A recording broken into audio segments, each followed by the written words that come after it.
all of you, thanks for tuning in. Thanks for coming in today for this webinar. And it's my pleasure to have Rakesh Arora of Go India Advisors. He frankly needs no introduction, probably amongst the last words when it comes to commodity and commodity stocks in India, at least, maybe even globally. And he and his team analyze this space with very, very minutely. And that's why, as we were discussing, I think it's pertinent to have his thoughts currently on where we are in the current cycle and what could happen going ahead. Are we already at the peak of the cycle? As Krishna Kumar, who used to handle Sundaram Mutual Fund equities, said that if we are hitting the peak of profitability in Q1, then he would look to reduce the positions. Or as some other people have said, that while the prices may come off a little bit, the EBITDA numbers would be so strong going ahead that there is still value in these things. So without much ado, let me welcome in Rakesh. Rakesh, so good having you. Thanks so much for taking the time out on a Saturday morning. Thank you, Neeraj. Thank you so much. So what I'll do is I'll go through briefly some of the slides, and we can take questions as we go along. So that's perfect. Hold on first. So as my title says that when China sneezes, world catches, it's not corona, it's commodity fever. So and it's pretty easy to see why China is such a important feature in this whole scheme of things.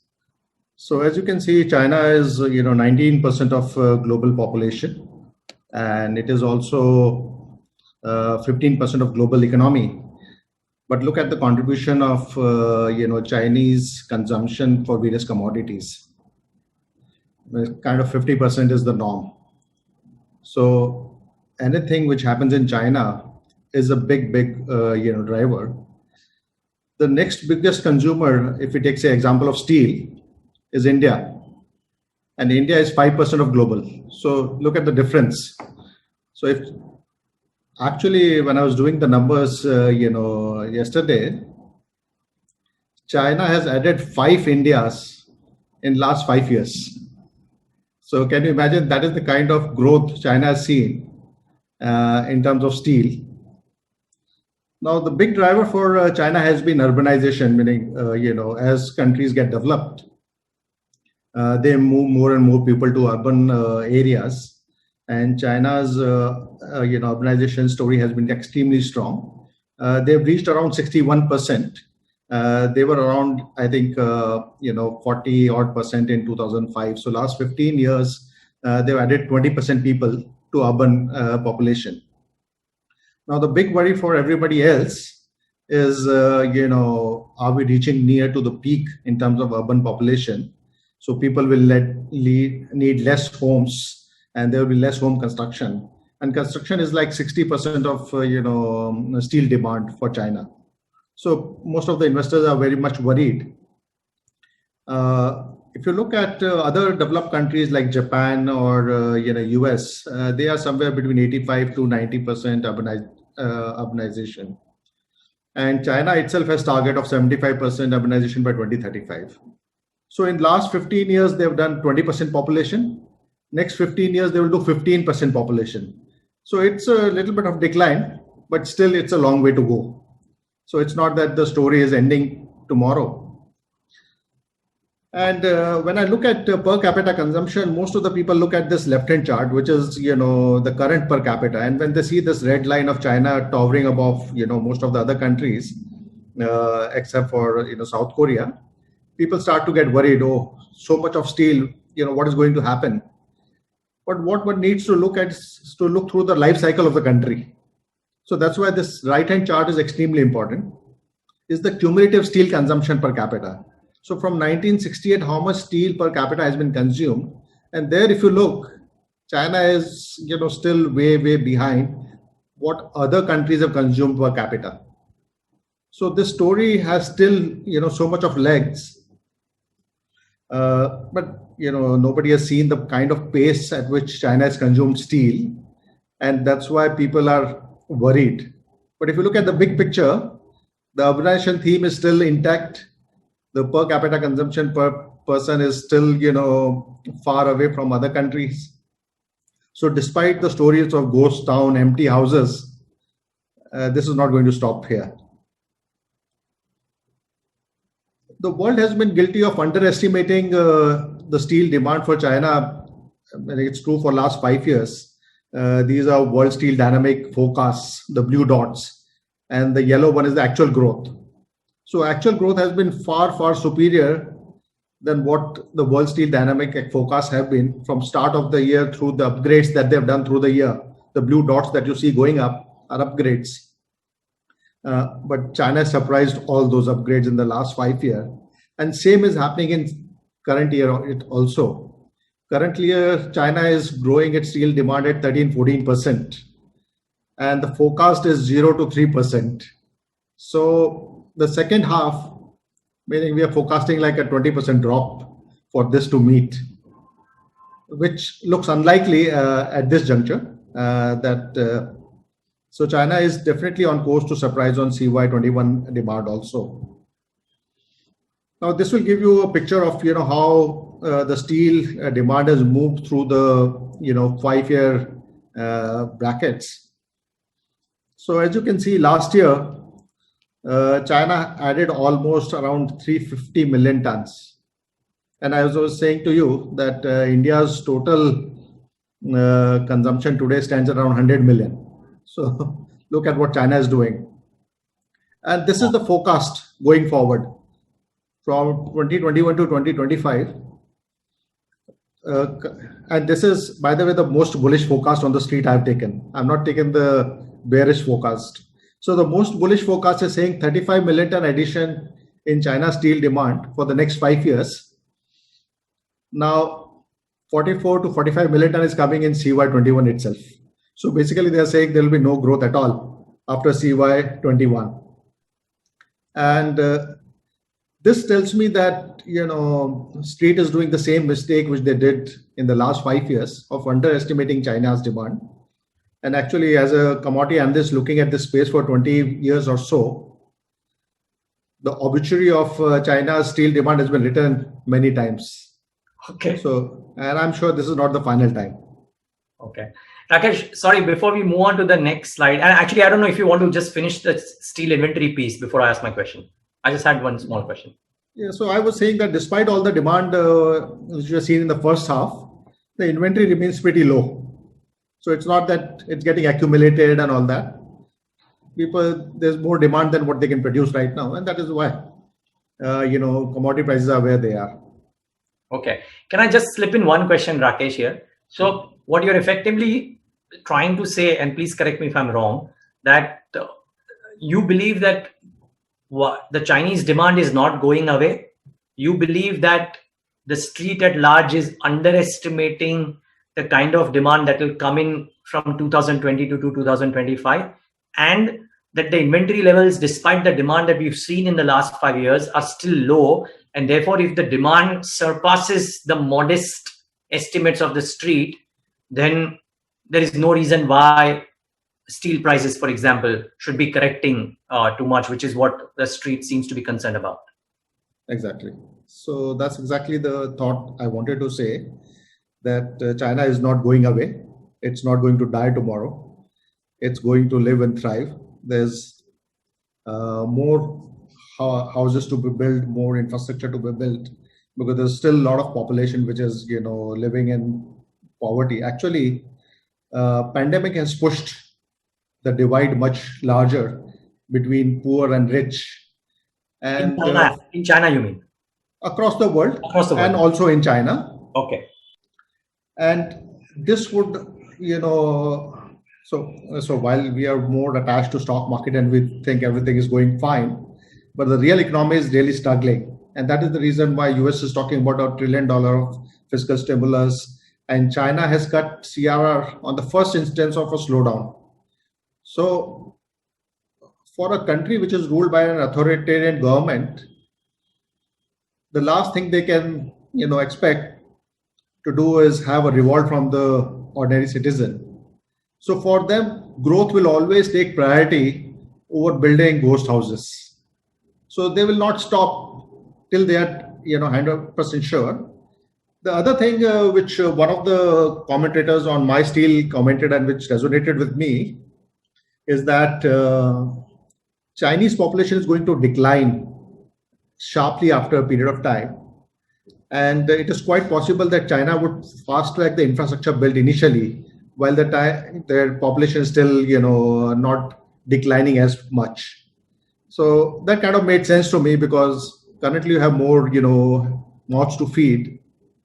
So you might fast track your urbanization, your infrastructure build. And when the structural decline in population starts to happen, you don't really need that much employment generation. So you can take a foot off the pedal. So if I go back to the previous slide here, on the right-hand side, this is how the urbanization theme would play out, which is gradual or sudden. But if you look at the lower chart here, where, when I'm assuming a gradual change or a sudden change, this is the number of people every year being moved into, urban population. So this is around 25 million people every year. So it is kind of not going to drop immediately. And in the commodity market, another 4-5 year of good cycle is kind of, can be amazing. So we are not making claims for 20-30 year, we are saying whether next 2 year, 3 year looks good or not. Yeah, they definitely look good from current perspective. Now, the problem is that it is not us who are just worried about all this, China decline. The corporate sector and largely the global miners, they also don't believe that China will last for long. Obviously, while they have big research teams, but I can tell you that forecasts are forecasts, and they could vary by 80 to 15% to 80% by the end of the year, as we saw what happened with World Steel Dynamic, which is focused on demand just for steel throughout their life, what kind of mistakes they're making. So the big difference between 2007-8, super cycle and the current super cycle which is happening is lack of capex. So we saw a big supply response in 2011-12 after the global financial crisis. And actually, even before the global financial crisis, capex was actually running very high. So this huge capex meant that we had a down cycle in 2015-16. And let me take you back to this slide. If you look here between 11 to 15, China actually didn't grow as fast as it was growing in the previous or the subsequent years. So this was etched into the memory of most of these miners who did huge capex in 12-13 in anticipation of demand to continue in 15-16. So having burnt their fingers, they're taking it very slow. So the left-hand chart is for the top 40 metal companies, and the right-hand one is for the top 20 mining companies. The trend is similar. So if China were to grow as it can grow, we are not ready for that kind of growth. So something has to give way. Either the rest of the world will have to grow slower, because both China and rest of the world can't grow fast together. There's not enough resources. And there are not enough resources if China wants to grow at full throttle, because we're not invested into capex to create capacities. So this gives me a good sense that probably next few years, the situation is going to remain pretty tight into the commodities market. Now, yes, so this is the Chinese policy, what China is trying to achieve. And it appears to me an impossible trinity that they're trying to achieve. They want decarbonization, they need high growth, they need low inflation. All these three things can't happen together. Decarbonization means either you cut production. Once you cut production, which they have announced they will cut production, but they didn't cut till now. They might in the second half. And already commodity prices are running where they are. As I told you that, the next biggest producer is India, which is kind of 10% of China. So if China were to stop production, who is going to produce for China? There's no one in the world who can do it. So there are going to be, big shortages. If you're trying to achieve decarbonization by change in technology. There are a lot of technologies which you can use. You can stop coking coal usage. You can use gas. You can use oxygen or hydrogen. So there are a lot of things which one can use, but those are highly costly. It will take few years before these technologies become cost effective and efficient, that they can be applied over longer period of time. Like for example, in electrical vehicles, we are so much far ahead right now, but still, yesterday I was reading a quote from one of the largest car makers globally, and he said that in 2030, also he expects IC engines to dominate over electric engines. So this kind of transformation takes long period of time. China has done what it does. They have announced disincentive for exports. So they used to export 60, 70 million tons of steel. So if they can export less, probably the production can be cut domestically. But at the moment, there's no impact, because as soon as you cut production, the prices globally goes up, and it becomes much easier to export despite no incentives. So it's a vicious cycle. Second is high growth. If you try high growth, then there are shortages, inflation, pollution, and all those things. But as I was mentioning, we haven't yet seen the official numbers for June, and China's already cut CRR because they think there was some slippage in June in some of the consumption, numbers. So that is how they are sensitive to growth. They will maintain growth at 5 to 6% GDP growth, whatever happens. So all these intentions, they will balance based on the economic situation. So when things are running hot, they will do a little bit of cut here and there. If things are slow, they'll push it. So it will be mini cycles within the long cycle that we are seeing. So don't get scared, because this is China making some adjustments to meet all these three goals that they are there. Now, what are the advantages or things that you can play? So decarbonization means you need higher grade of iron ore, or you buy more iron ore pellets. So the demand for higher grade iron ore and pellets have increased dramatically. Secondly, India started exporting crude steel in form of pig iron, in form of billets.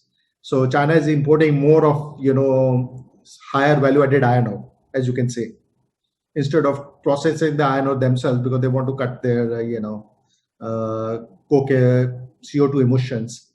Production cuts, we are yet to see, but when they happen, it will lead to exports being reduced.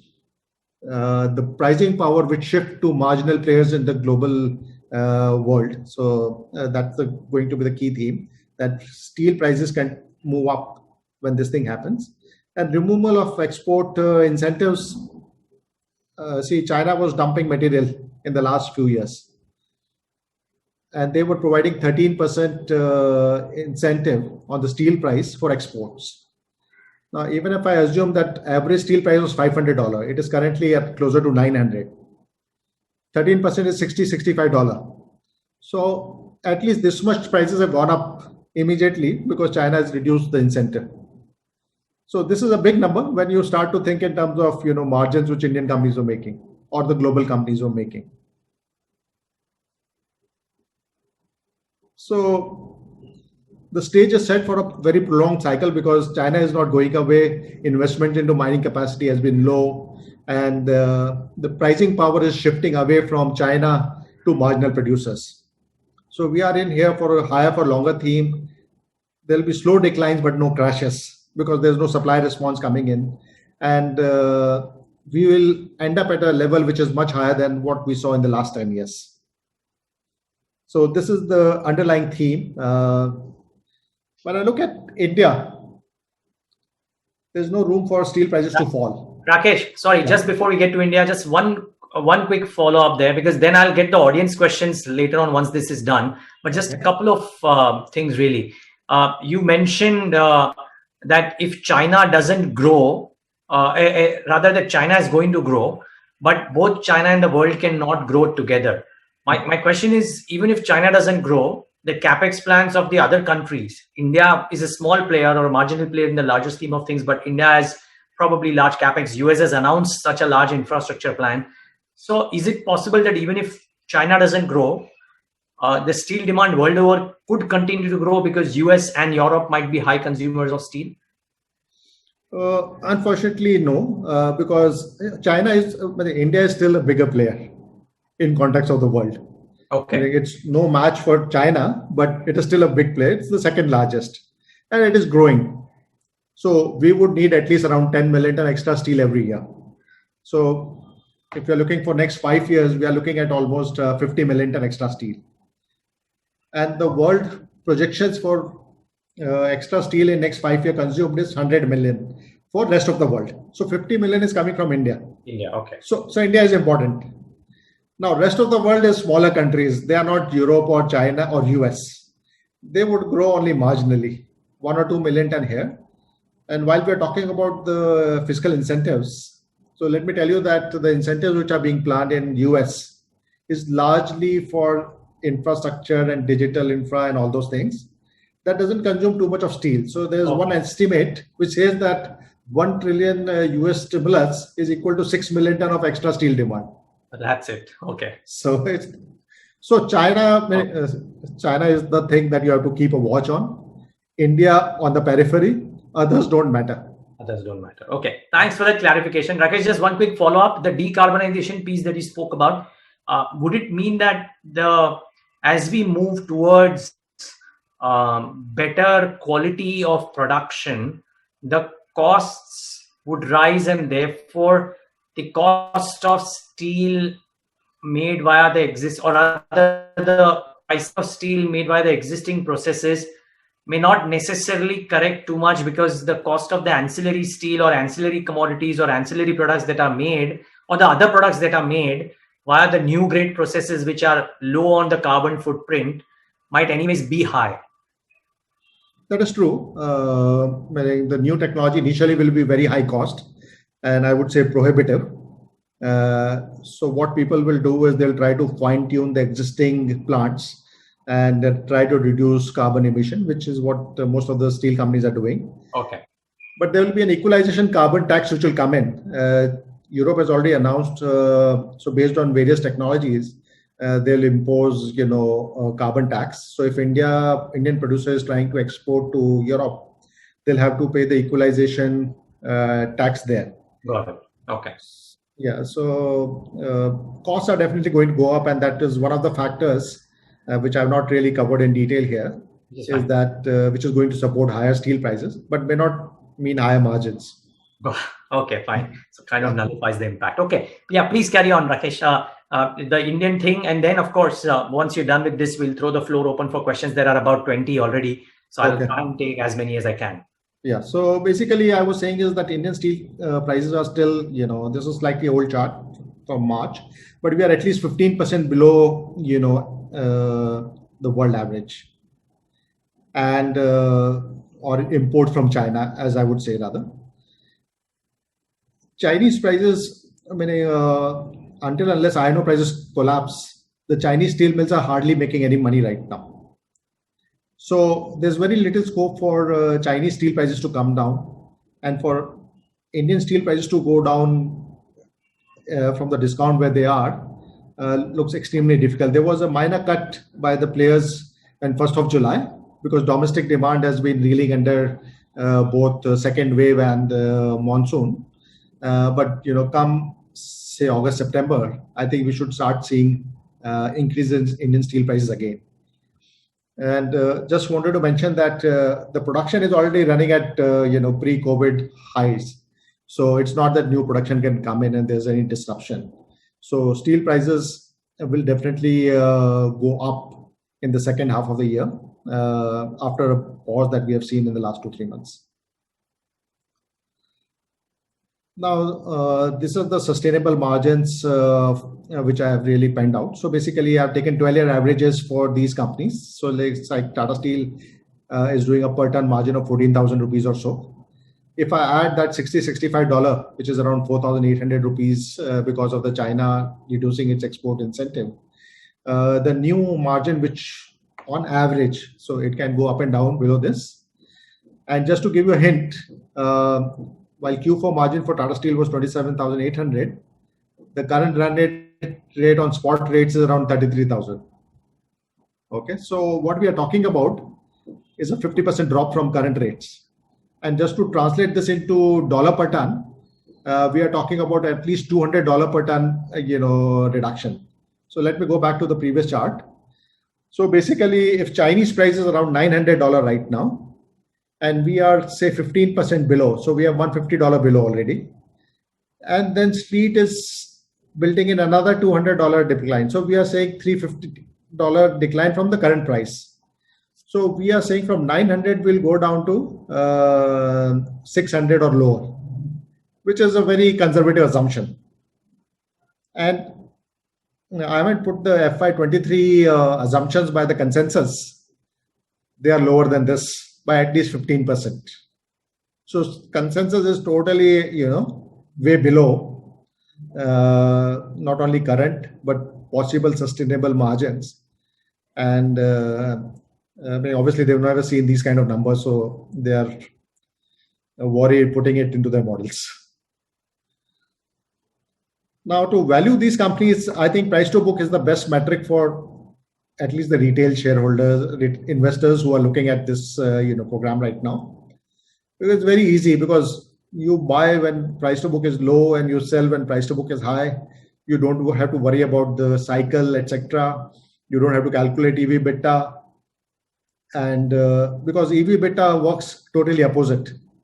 It's cheapest at the top and expensive at the bottom. So for retail investors, look at price to book. Don't try to do too much calculations. Now, this is the valuation charts on price to book for various, metal companies. Now, most analysts have been born in the last decade, so they look at last 10-year number. And last 10-year number is not the realistic number to look at. Meaning there was life before 2010 also. And which is where we are heading to. So we need to look at numbers. And the reason is this. China's exports climbed dramatically from 2010 to 2016-17. They were doing like 30 million ton a year. They went up to 120. It's only in the last 4-5 years they started to decline. But look at the impact on ArcelorMittal, the largest steel company in the world. Its ROE is inversely proportional to the Chinese export. Actually, in last 10 years, ArcelorMittal has made losses in the last 6 out of 10 years. ArcelorMittal has made losses. So this is not a representative of the cycle, meaning steel cycles last for 15-20 years. So last 10 years have been totally, to give you an example for Tata Steel, slightly more, this is the highlighted periods are 10-year periods. Meaning the ROEs were tending to 0 to negative. And 2006-07 was also the period when they bought Chorus. So they spent $13 billion, which was gone down the drain largely. But now they have overcome that, pain. They've repaid large part of that debt. And the ROEs are starting to rise again. So 5 years back, if you would ask me, the Tata Steel price to book range was 0.5 to 1.5. But now I think it would be 1.5 to 2.5. So that would be the range where Tata Steel would trade at.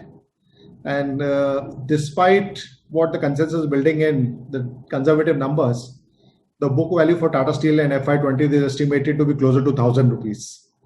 So now you can calculate where Tata Steel would end up, if ROEs are going to expand the way we are thinking they are going to. Before I go, away, I just 1 or 2 slides on aluminium, because that's another metal which is important for us. We've got Nalco, Hindalco, and Vedanta. So I just wanted to say that aluminum is the cheapest among copper and steel.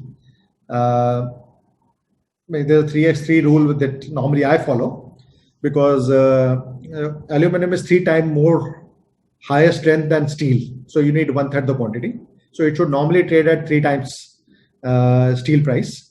And copper is kind of 3 times more conducive conductor of electricity. So it normally copper trades at 3 times. So if copper is 9,000 and galvanized steel is 900, aluminum should be $3,000, and aluminum is 2,500. So if you're looking for a laggard play, aluminum is the laggard play. among the three top metals that one trades in India. And fortunately, the aluminum supply demand is forecasted to be deficit for next 2 years. It's one of the fastest growing metal because of substitution effect. As more and more EVs come in, people want lighter weight material to make car bodies, etc. And Nalco is the most sensitive, meaning for every $400 increase in aluminum price, they would double their profits. So, and the final slide I want to show it here is that money has no color. So this is what Titan has done, and this is what Tata Steel has done. Tata Steel has done 10x revenue, 13x EBITDA, 3.5 time PAT, and market cap is 1x. And if you want to compare EV is only 1.5x, and probably tending to 1x because Tata Steel will pay off large part of its debt this year. So to think of it, through the cycle, who is making more money? And our own Big Bull has also made small steps towards changing his portfolio. So I'm hoping that, So thank you so much, and I'm happy to take any questions. Well, there are a bunch of them, and thank you so much, Rakesh. This was lovely. Okay, an anonymous attendee is saying that while we've spoken about China demand was strong even in the past when prices were at an all-time low in early 2016. What has changed now? So as I was mentioning, that the big change from the previous cycle and the current cycle is lack of supply response. So the capex cycle has gone down from 2015-16, and even now when I look at announcements from the top 20 mining companies globally, they're not showing the kind of uptick which is required to get the commodity prices down again sharply. So that's the big difference. The supply response is quite different. People are worried that China may be at the fag end of its consumption cycle. Okay. Some more global questions. Well, Rohan Saldana has a question about copper. Rohan, I'll get to that in a bit. Let me first take the questions around China, the world, etc. I've asked a few, but there are some others who have these questions. So Hiren Kumar Desai is asking, Rakesh, do you reckon China is moving towards a situation wherein strict norms on pollution will make Chinese steel expensive? I know we spoke about it briefly, but if you can expand on that. And will incremental steel capacity move towards poorer countries? And would ESG make capacity expansion even slower than what normal capacity expansions would do, even if countries wanted to expand? To some extent, it is true. Meaning it's already happening, not just steel, but chemical, etc. Where China is moving out from low value-added products into higher. They are fighting the battle with US on chips and technology and electronics. So they are moving up the value chain, which is a normal part of any country growing. But for China's cost to go up, it's already gone up because they barred usage of coal from Australia. So while the rest of the world was paying like $110, they were paying $170, $180. So cost does go up when you try to restrict, free usage, and plus they were giving all those intensive incentives to export, which have gone away. So as I said, that structurally the steel margins have gone up at least by $65 per ton, and if I add these cost changes, maybe another $20, $30. So what you are saying is right, and nobody can put capacities like China, whether ESG or no ESG. So if China doesn't export, the shortages are going to last for much longer than what people can think. Okay, I think it's the second part of his question, Hiren's question again, is whether you've studied whether all of these aspects make steel a lot less cyclical, maybe a lot more steady, and a good run for a while. I think you partly answered that, but still. Yeah, meaning, see, obviously, the last 10 years were pathetic for steel industry. As I mentioned, that ArcelorMittal made losses in 6 out of 10 years. And because the pricing power was with the lowest cost producer, China, when you were in large surplus. But now China is cutting back that exports. And in that case, the pricing power shift to marginal producer. So marginal producers are those in Europe, etc., like our own Tata Steel Europe, the erstwhile Chorus. They were making losses in last 10 years. Now they have a chance of making like 50, 60, $100 margin. So yes, meaning the pricing power is shifting, and steel margins will look much more stable than that they've looked historically. Okay, there are a bunch of questions about other commodities as well. So I assure you, people, it's 11:06. Before 11:30, I will, when the next session starts, I will ask Rakesh about the other commodities. So, for example, Puneet Saraswat has a question about what commodities order would you choose? Steel, aluminum, copper. He's expanded to crude oil, sugar, paper, rice, tea, etc. Maybe we'll take that question at the fag end, not right now. Right now, just stick to the steel and the aluminum cycle. Okay. Tata Steel was compared. Okay, actually, Rakesh, this is an interesting one because I find conflicting opinions on this. Again, a question from Puneet Saraswat. He's saying in a recent report, Tata Steel was compared to cement stocks, wherein it was stated that the EBITDA would be more than the entire cement sector, etc. How do you look at this? Because when I asked this question again to one mutual fund manager, he said it's a fallacy to do that because steel can be imported easily and cement can't be. Therefore, it's a wrong thing to do. But still, the numbers seem staggering. So how would you look at this aspect? So I say, first of all, cement is overvalued. So it's after all a commodity. But what is holding up cement is cement sells at around $100 per ton, and the freight to move cement or any other commodity would be $25 per ton. So that's 25% of the selling price. Steel is selling at say $700-800. $25 is not that material. So you can move steel across the world. So obviously this gives advantage to local producers. They can. Now if you combine that with cartelization, it's like you don't have any down cycles. So if you are protected of down cycles, meaning steel had down cycle for last 10 years, if I'm protected from that, the P multiple will definitely expand. Meaning, while I've compared Titan with Tata Steel and all that, but the sleepless nights you would have got in Tata Steel has to compensate in lower valuation. So I do think that steel multiples will improve as we discussed for Tata Steel itself, that they'll go from 0.5 to 1.5 range to say 2.5 price to book, because margins will be better and supported and all that. But it's going to be to go to that cement level, it's going to take like a huge amount of time and tariff barriers by the country. Okay, well, actually, there is a question that a lot of people have, Rakesh, which is that could countries have policy flips? I mean, there is somebody who's asked about the possibility of a policy flip from China. They go back to an export incentive or abandon the carbon plant, etc., to protect the local industry. Do you see that? Because I thought that these are changes that come after years of policy thought, and they can't be a flip just like that. So as I was mentioning, see, this is the broad framework they are going to work in for the next decades. So in between, they will put emphasis more on inflation or more on growth. That would happen. But within the cycle, the direction is clear. But there'll be ups and downs within the cycle, and meaning that is why it is cyclical industry. Yeah. Well, so gentlemen or a lady, if you are a derivative trader, it's a problem for you. If you're an investor, then maybe the cycle is still in your favor. Okay.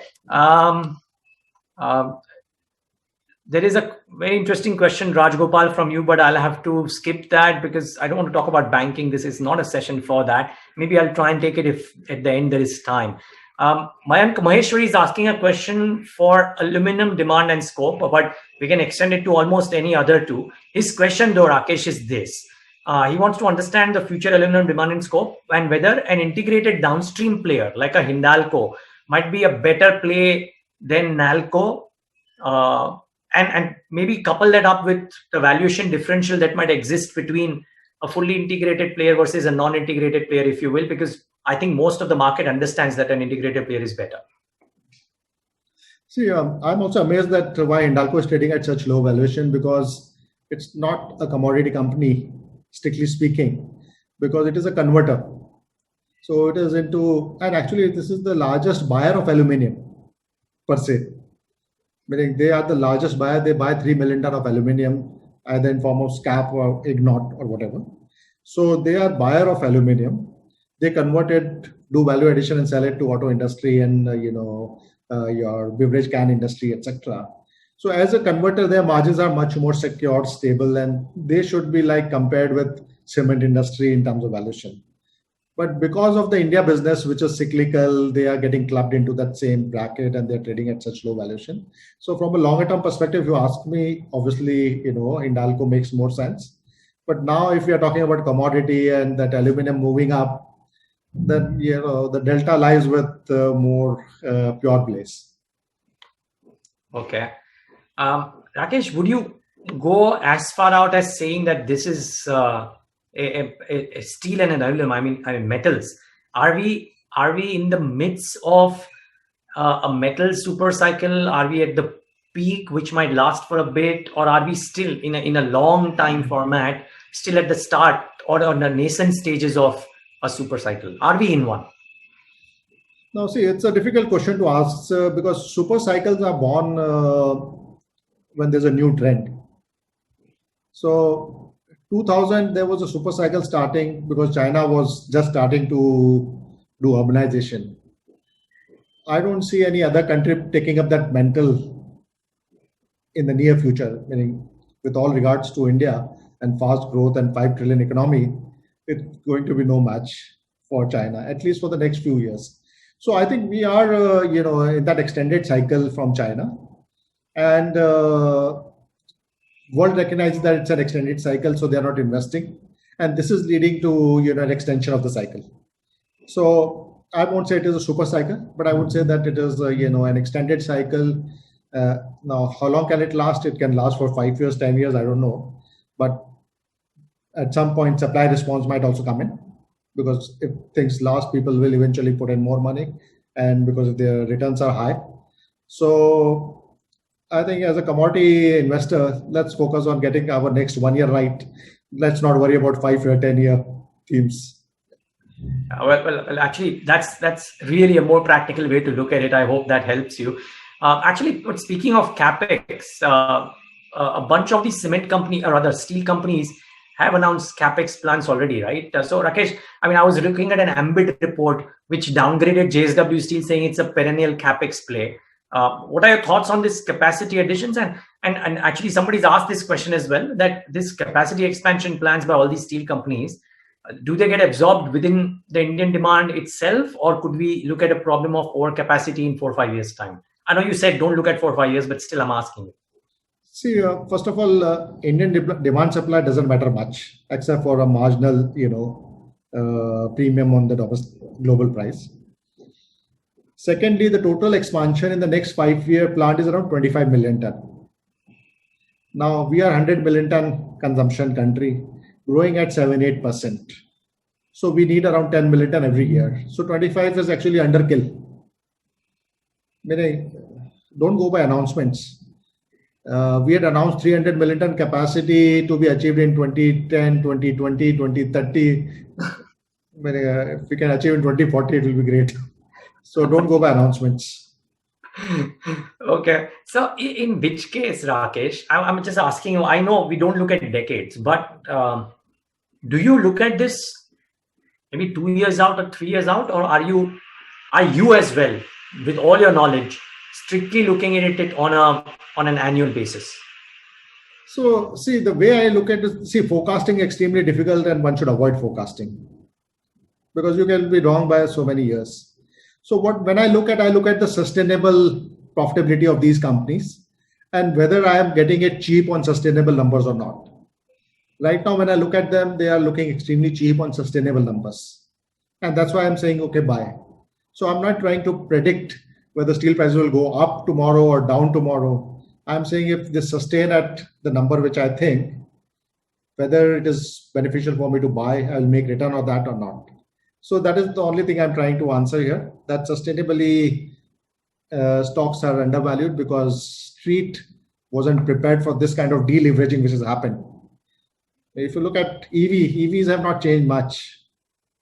And secondly, they're not acknowledging that the sustainable margin has gone up. So if you take those two into account, the stocks are cheap. Yeah, just that the debt is going down, so therefore the market cap at some point of time will go up as a larger proportion of the EV. Yeah, I mean, see, today Tata Steel has debt of around 70,000 crore. This year EBITDA is some 50,000 plus. Okay.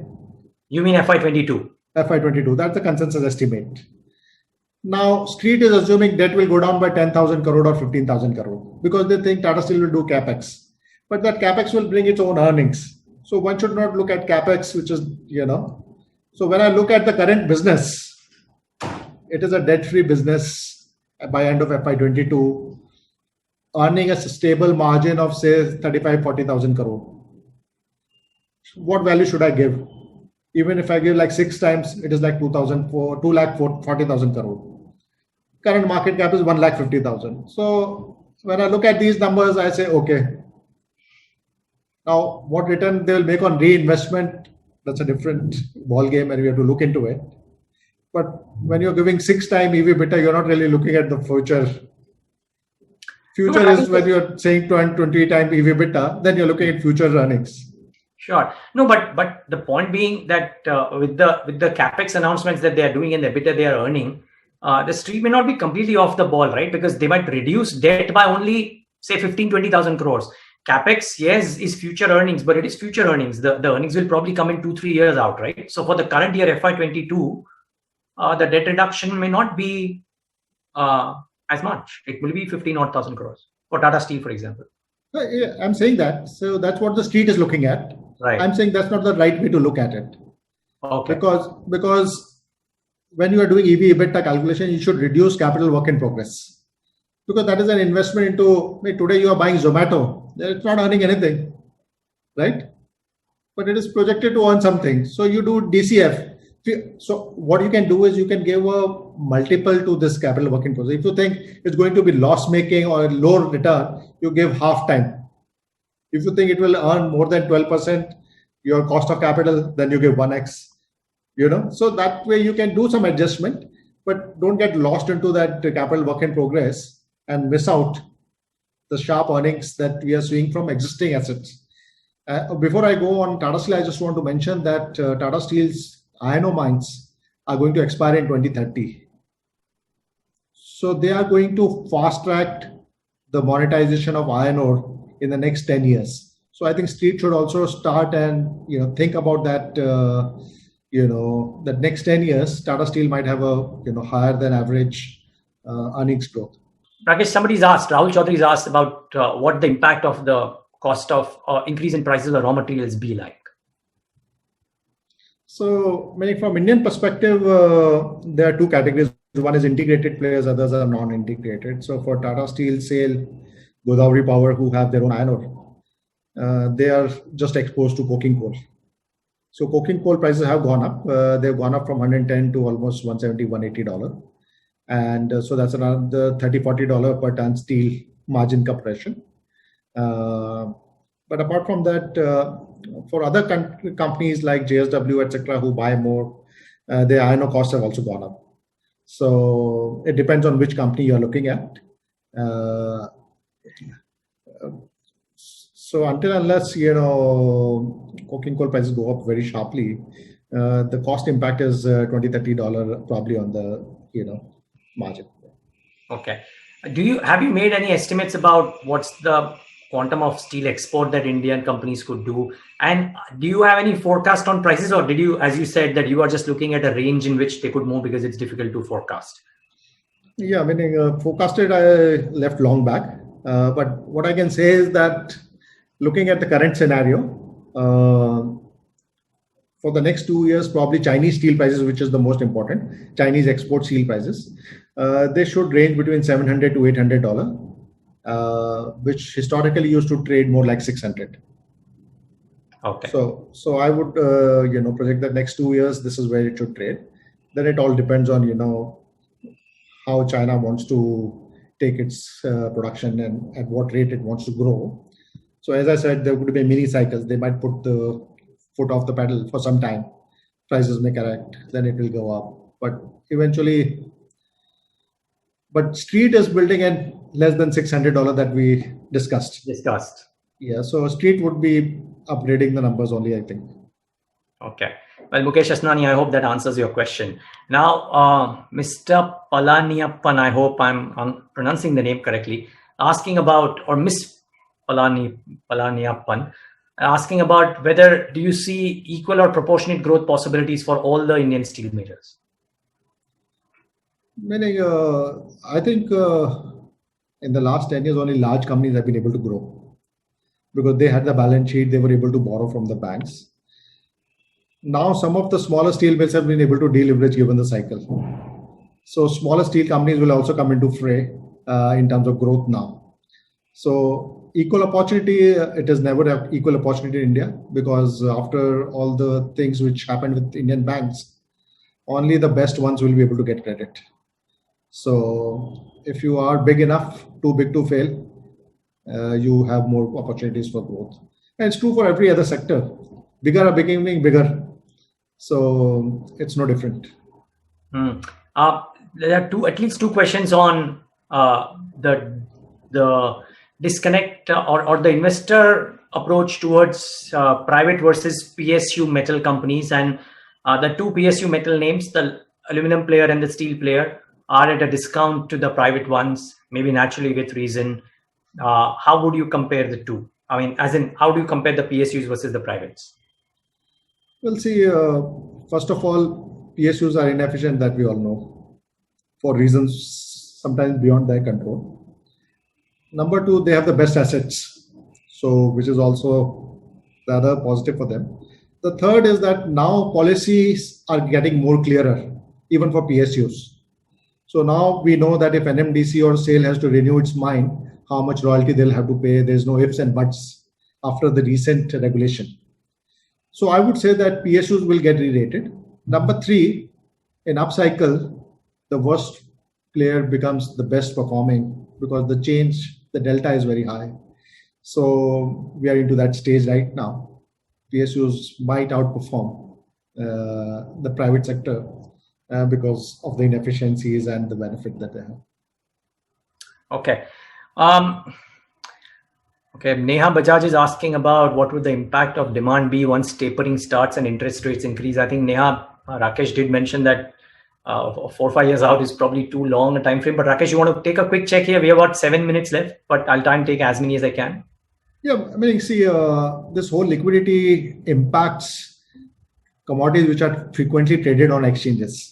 So as you saw, what happened in China. China made all this hue and cry that prices are high and they cut margin funding. What fell?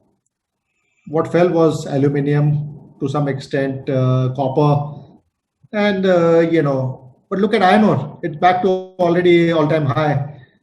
So all these liquidity driven have some impact on highly traded base metals. The bulk metals don't really get impacted that much. And in any case, they don't change the long-term trend. They can only bring in hiccups. So that will be a buying opportunity, once that news come in. But one thing I'll tell you, what is known is factored in. So there's nothing to worry. Okay, you're saying it's factored in. Great. Mohit Jain is asking about whether you can expand the cost-benefit analysis of using aluminum over steel in auto electric vehicles, and how do you see the same impacting demand supply of both commodities? So this is not a new trend. It's been happening for some time. It is now that prices are so different for copper and steel as compared to aluminum, that substitution will increase.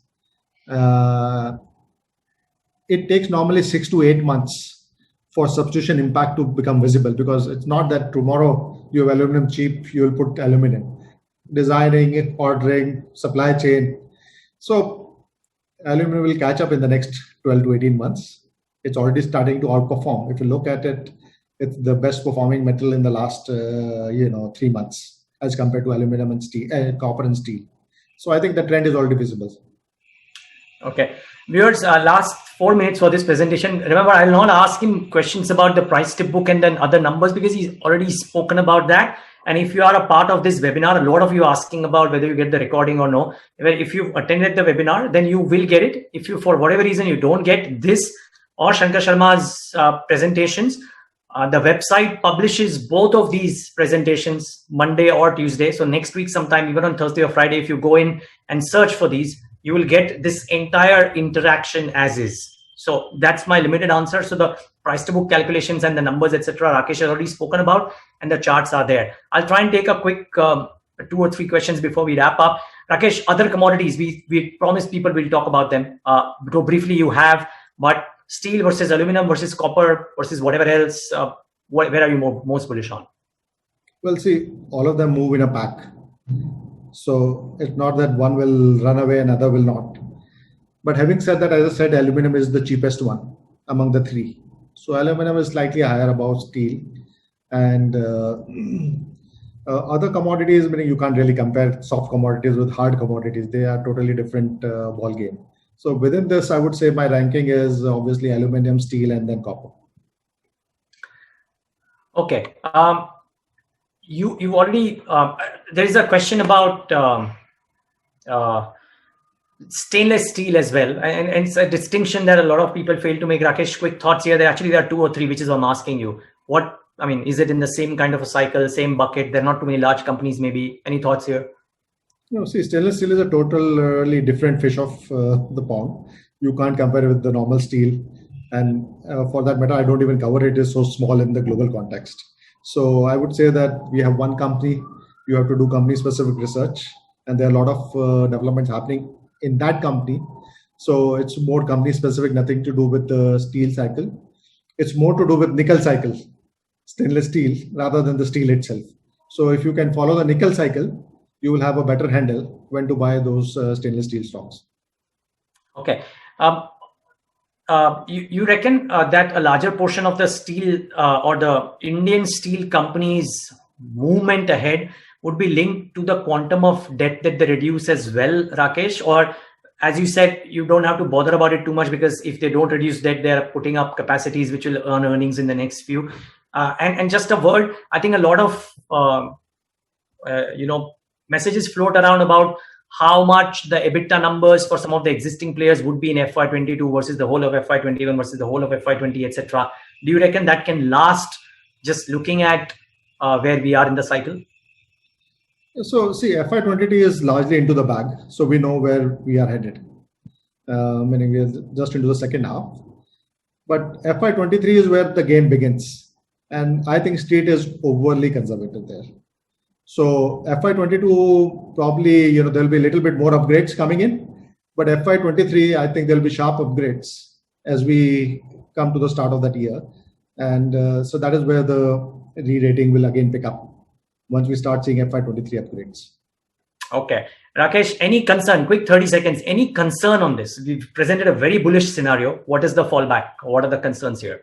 So, obviously, China going after production cuts, or happy to take a slower growth, US dollar index moving up sharply, and inflation spiking up, Delta plus, Lambada, I have don't even have the names now. So all of this can play out. The risks are there. Everything has to be taken in with a pinch of salt. The risks are there for real, but fortunately valuations are with us. Great. Rakesh, so appreciate you taking the time out and joining us today, this Saturday, and giving us an insight into how to view the metal cycle. Maybe at some point of time, Rakesh, 3-4 months down the line, we'd love to have you back and talk about the other commodities as well, cement, what have you, and the other pack as well. It'd be interesting to do that sometime around Diwali, if you have the time. Thank you, Neeraj. Thank you. And thank you, Bloomberg Quint, for organizing. Thank you so much. Pleasure was ours. Thanks, Rakesh. Thanks for joining in.